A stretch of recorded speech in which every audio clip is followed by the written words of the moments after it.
Tusiki.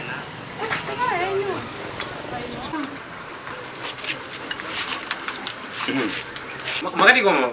Ibu makati na yenu. Mapara ya Ina na yedu. Ayo, uyati nje kangwa. Ndandabva. Mabona. Nani kwa yo karibu. Alichanda. Saona chongo swike. Ayo ndo ene mkoma nangu endeta ule dosu ya kwa mlatetsila. Oh. Sisi ndio mkomana wenyu. Enti. Magazo na zidare yenyu.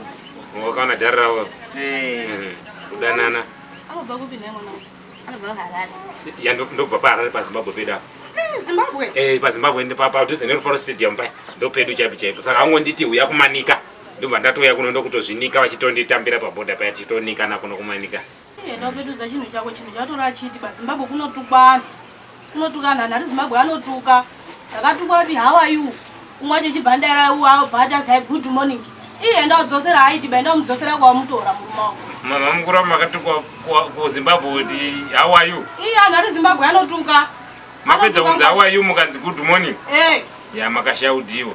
Anoshauda ne Zimbabwe haiti ba. Iyo chitotora munhu wako petuke naye kwabva naye. Dzosera chinhu chako kwachona. Pano achiti.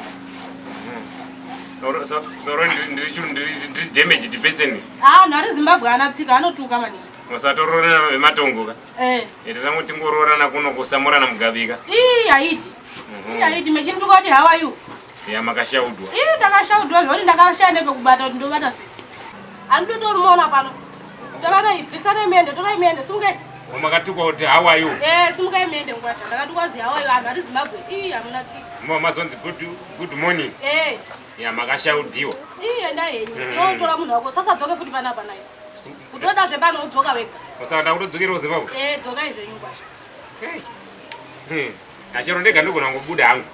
Perekedzana muperekedzwai. Bozi ishaudinga ndogona ngobuda ndega sevanhu vakatukwa ndakutokunyarireni kuti makatukwa. Vana kuZimbabwe vakatukwa vanhu kuMozambique kuti how are you? Apo achada kuzoya Mozambique. Vakati good morning. Ndidzosere kwanditora. Return me when you come me. Andakashaudiwa.